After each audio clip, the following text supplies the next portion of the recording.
Israel चारों तरफ से घिर चुका है। हिजबुल्लाह, हूती, हमास और ईरान सब एक साथ धमकियां दे रहे हैं। इंटरनेशनल कोर्ट में उसके खिलाफ मुकदमा चल रहा है। अमेरिका ने इस पर पानी फेरने की कोशिश की लेकिन नाकाम रहा। अब नेतन्याहू का क्या होगा? नमस्कार, मैं ब्यूटी गिरी और आप देख रहे हैं नेशनल दस्तक। लगातार 3 महीने हो चुके हैं इस युद्ध को होते होते। 7 अक्टूबर को यह युद्ध शुरू हुआ था और आज 7 जनवरी है। महीना खत्म होकर दूसरा साल खत्म शुरू हो चुका है और आज 7 जनवरी है। 3 महीना पूरे हो चुके हैं। यह युद्ध जिसे नेतन्याहू कह रहे थे कि चंद दिनों में, चंद घंटों में जीत लेंगे, अब वो युद्ध 3 महीने से ज्यादा हो चुके। इस युद्ध में नेतन्याहू अब तक मुंह की खा रहे हैं और लगातार उनकी सैनिक जो है वो हमास उन्हें पछाड़ रही है और उन्हें धूल चटाने का काम कर रही है। हमास, हिजबुल्लाह लगातार वीडियो जारी कर रहे हैं और वो अपने विजय का परचम लहरा रहे हैं और वो उसका वीडियो जारी करके सबूत भी दे रहे हैं। कुछ ही दिन पहले लेबनान बॉर्डर पर ड्रोन अटैक में हमास के डिप्टी कमांडर को इजराइल ने मार गिराया था, जिसके बाद इस्माइल हानिया ने ये बयान देते हुए कहा था कि इजराइल के इस कायराना हमले को फिलिस्तीन के लोग जो हैं वो बख्शेंगे नहीं। हमास इसका भरपूर बदला लेगा और उसको इन्होंने कर दिखाया है। हमास ने अपना बदला जो है वो ले लिया है और वीडियो जारी करके इसका सबूत भी दिया है। हमास ने एक वीडियो जारी किया है जिसमें दिखाई देता है कि खंडहर हो चुके एक इमारत से हमास के लड़ाके निकलते हैं और निकलकर कुछ दूर चल के जाते हैं। उनके हाथों में रॉकेट लॉन्चर दिखाई देता है, खतरनाक हथियार दिखाई देता है। उसके बाद वो एक खिड़की पे जाते हैं जहां से इजराइल के टैंक दिखाई देते हैं, वहां उसके आसपास सैनिक दिखाई देते हैं और समय मिलते ही वो उस टैंक को सेकंडों में बर्बाद कर देते हैं। वहां टैंक के आसपास और अंदर और उसके आसपास मौजूद जो सैनिक है इजराइल के, उन्हें भी तबाह कर देते हैं। हमास ने एक और वीडियो जारी किया जिसमें दिखता है कि हमास के लड़ाके खंडहर हो चुके इमारत में मलबे में एक बॉम्ब लगाते हैं। उसके बाद आसपास वो छुप जाते हैं।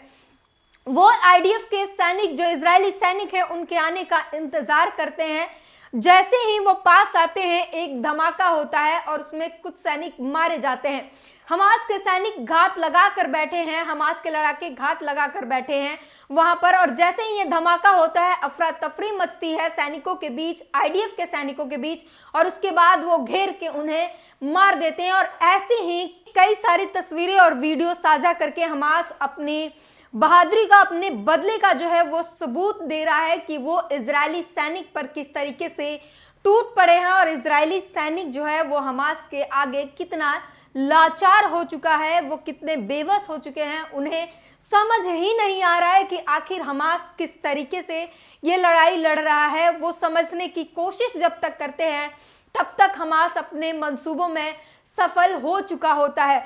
वहीं लेबनान पर हमले के बाद जब हिजबुल्लाह ने इस बात का ऐलान किया कि अब इजराइल को इसका हर्जाना भुगतना होगा, इसका जो इसने हमले किए हैं इसको चुकाना पड़ेगा, इसकी कीमत चुकानी पड़ेगी। उसके बाद इजराइल ने सॉफ्ट लहजे में इसको डरते हुए बताने की कोशिश की थी कि उसकी लड़ाई सिर्फ हमास तक है, उसकी लड़ाई लेबनान या हूती हिजबुल्लाह से नहीं है, उसकी लड़ाई ईरान से नहीं है।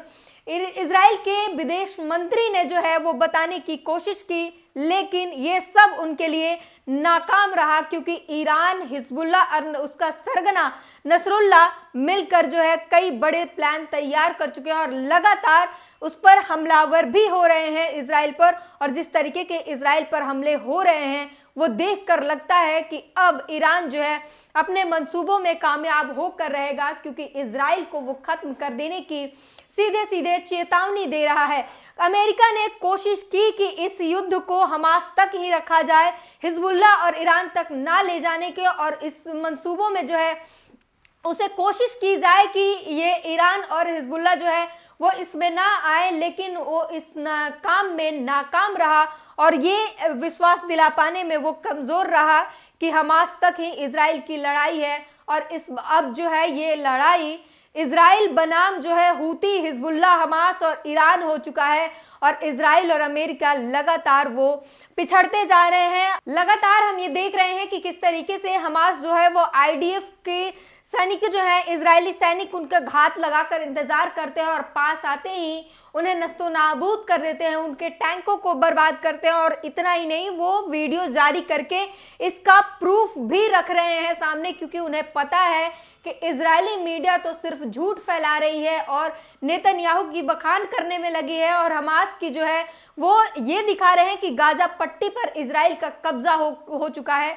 और इसीलिए उस सच्चाई को हमास अपनी वीडियो साझा करके बता रहा है। और ये साफ मिडिल ईस्ट की मीडिया जो है वो सवाल पूछ रही है कि कौन से गाजा में, कौन से गाजा पट्टी में इजराइल का कब्जा है, जरा हमें भी दिखाओ।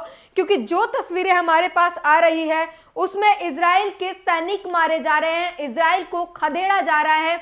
वहां के नागरिक जो है, आम फिलिस्तीनी, वो इजराइल के सैनिकों से जूझ रहे हैं और उन्हें जवाब दे रहे हैं। तो ये तस्वीरें जो बताई जा रही है कि इजराइल का कब्जा हुआ है, वो बिल्कुल झूठ है। वहीं दूसरी तरफ अगर बात कर लें तो साउथ अफ्रीका ने जो है वो इंटरनेशनल कोर्ट में इजराइल के खिलाफ केस किया।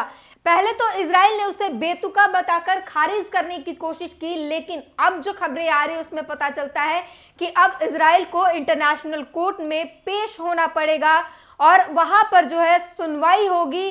साउथ अफ्रीका ने नरसंहार के लिए गाजा पट्टी में फिलिस्तीनियों के नरसंहार का आरोप लगाकर इंटरनेशनल कोर्ट में इजराइल के खिलाफ जो है वो मुकदमा दर्ज कराया है और नेतन्याहू को अब पेश होना पड़ेगा, अपनी सफाई देनी पड़ेगी।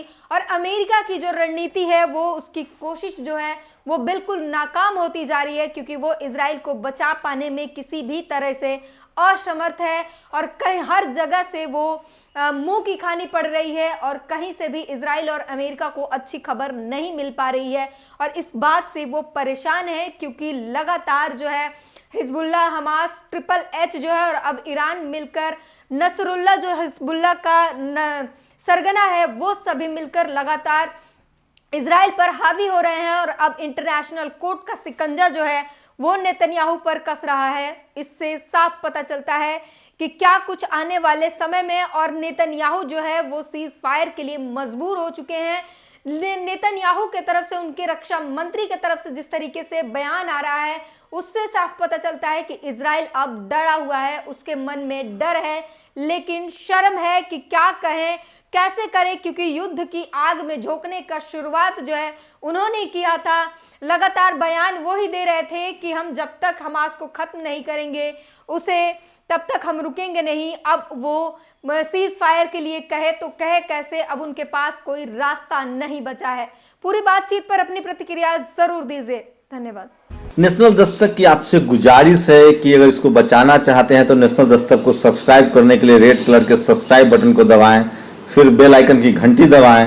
नेशनल दस्तक को बचाने के लिए बहुत जरूरी है कि हर खबर को शेयर करें, लाइक करें, कमेंट जरूर करें।